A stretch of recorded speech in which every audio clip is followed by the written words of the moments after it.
Good afternoon, scholars of Collegiate Academy, and welcome to week 7 of our virtual learning. Let me share my screen now so we can get started on our presentation. You should be able to see my screen. This week, we will be talking about body paragraphs and persuasive essays.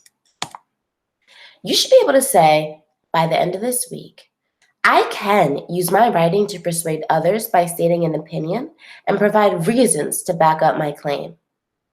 You should also be able to say, I can write four body paragraphs with 7 to 8 sentences in each paragraph. I will include the opinion I am trying to convince the reader to agree with, as well as provide evidence to support my claim. Your objectives are located at the bottom of this slide. I'll briefly go over them. You should be able to write arguments to support claims, to introduce and state an opinion on a topic, as well as organize your ideas, concepts, and information using strategies. Let's move on. So, what's in a body paragraph? Last week, you wrote a thesis statement. Let's say you believe scholars should not have to wear uniforms in school because they are expensive, stifle creativity, and are not comfortable. Of course, we know this is an opinion. However, your thesis statement should be, scholars should not have to wear uniforms because, here are your 3 reasons. They are expensive, they stifle creativity, and are not comfortable. See how we listed those 3 reasons that supported your claim? Each reason is going to be a body paragraph. Paragraph 1 would be about how uniforms are expensive, and then support that claim by finding a website or a person or book that agrees with you. Paragraph 2 would be about uniforms stifling creativity or not allowing you to be your true self or to express yourself. And paragraph 3 would be about uniforms not being comfortable. Please remember, do not state a claim without supporting it with evidence. Don't just say something you believe and leave it hanging. If it's something you believe and you feel strongly about, you should want to provide evidence. You should want to support it. How to create a body paragraph. A strong body paragraph explains, proves, and supports your paper's argumentative or persuasive claim. So first you should have a topic sentence. Your first sentence is a topic sentence. Your second sentence is you explaining your topic sentence. Third is when you introduce your evidence, which are quotes, websites, books, and personal examples. Fourth would be when you insert your evidence. It must be cited properly. We will go over that. And your fifth sentence would be you explaining your evidence. And your sixth sentence would be you adding a closing sentence.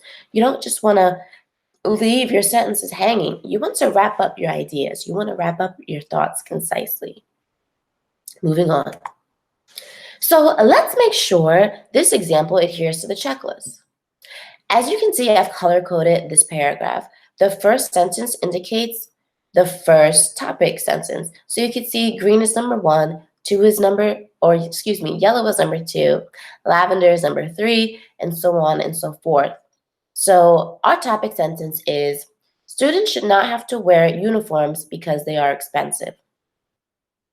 You're introducing one of your reasons in your thesis statement.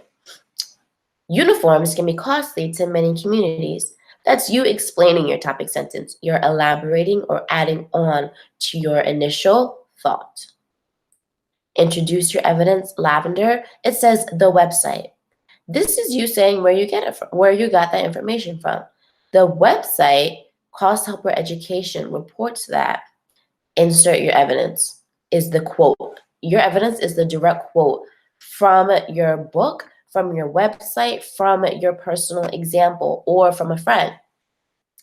A full uniform outfit can cost from $25 to $200, depending on the school and retailer, with a full wardrobe of uniforms ranging from $100 to $600 for 4 or 5 mix-and-match outfits. That's our evidence. That's supporting our claim.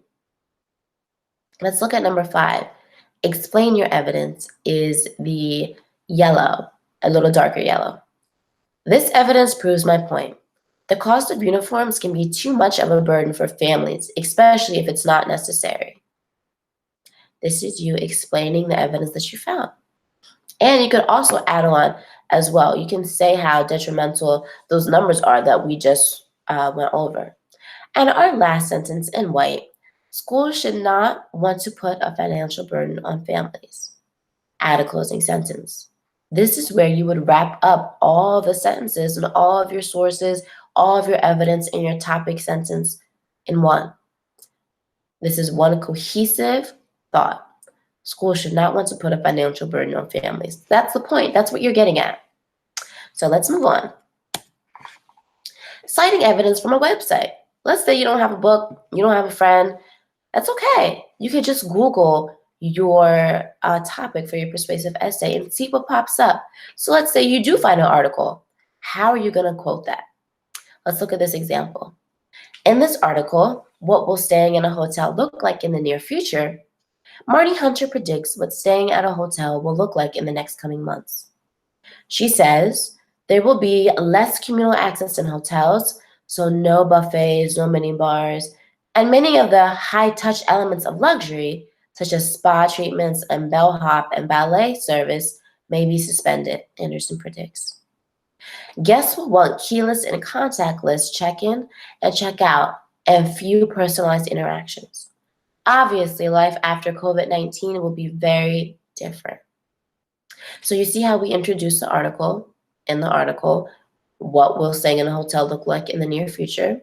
Awesome. And then we introduced or explained what the author is going to be talking about. Marty Hunter predicts. And then where it says, she says, all the way down to interactions is our evidence. That is the direct quote from that article. And then you close it. Obviously, life after COVID-19 will be very different. That is your closing sentence. So this is your body paragraph checklist. While you're writing, you should be able to check off each of these eight things so you know you have an effective body paragraph. Number 1, insert your topic sentence. Number 2, explain your topic sentence. Number 3, introduce your evidence, which are quotes, websites, books. Number 4, insert your evidence, which must be cited properly. Number 5, explain your evidence. Number 6, add that closing sentence to wrap up your entire paragraph.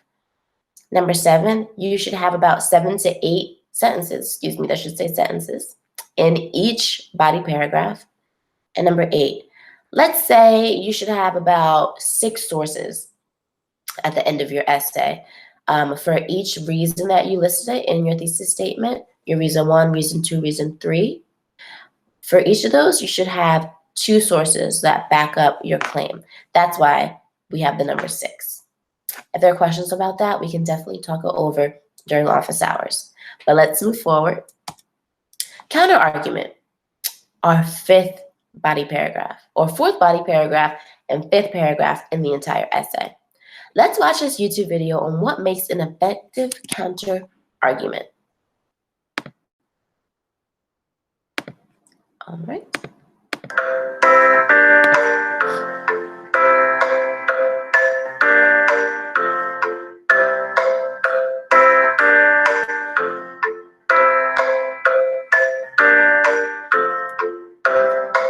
And I'm going to pause the video right here. What is a counterclaim? A counterclaim or counter-argument is the opposing argument.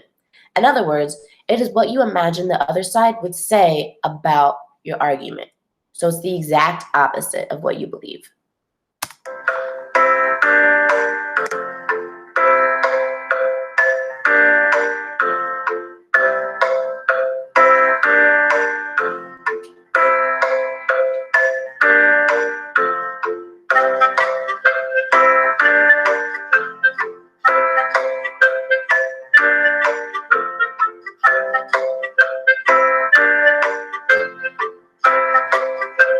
And I will pause it here. So your job is to acknowledge the counterclaim, give reasons or explain the counterclaim, but then disprove prove the counterclaim with a rebuttal. And we will go over both of those words if you're a little confused. However, let's get through this video.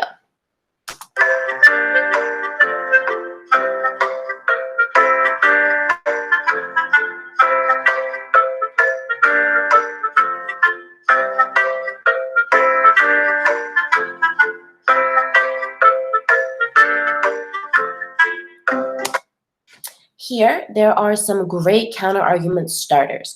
So if you'd like, you should pause your screen right here just to give yourself a minute to look over these great ways you can start your counter-argument.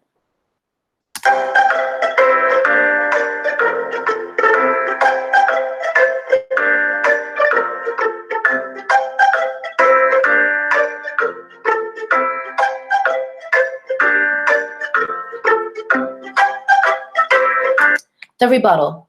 This is basically your way of saying, no, you're wrong, and here's why. The rebuttal is another supporting reason why your point of view is correct. You must use evidence to support your rebuttal. Use a quote, paraphrase, or a summary with a citation. You don't want to fall asleep on your argument.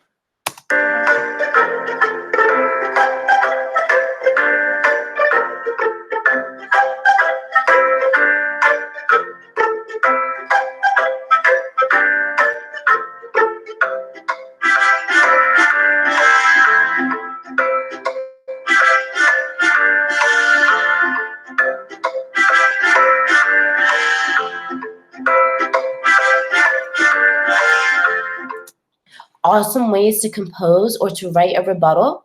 Explain using evidence that your reasons are more valuable. Argue that your opponent is mistaken. Or argue that your opponent has not thought their position's consequences through, like you obviously have.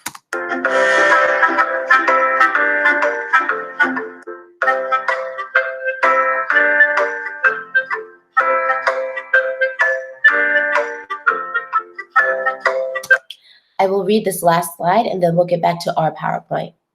So at the end, you want to put them all together.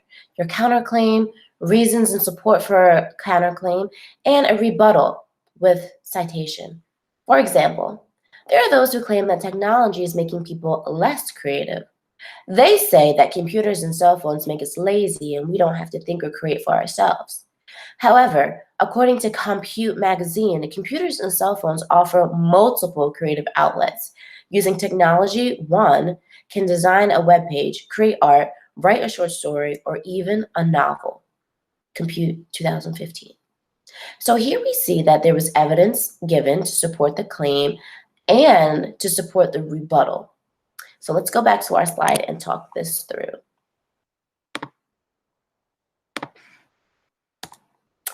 Counter-argument checklist. Did you acknowledge the counter-argument? Did you explain the counterclaim? Did you disprove the counterclaim with the rebuttal by saying, no, you're wrong, and here's why? Did you add evidence to support your counterargument? This is just a small checklist that you can go through after or while you're writing your counterargument paragraph. Vocabulary. Let's go over some of the words that we saw today that were a little confusing or maybe we haven't seen before. A counterargument is the viewpoint that opposes your main argument.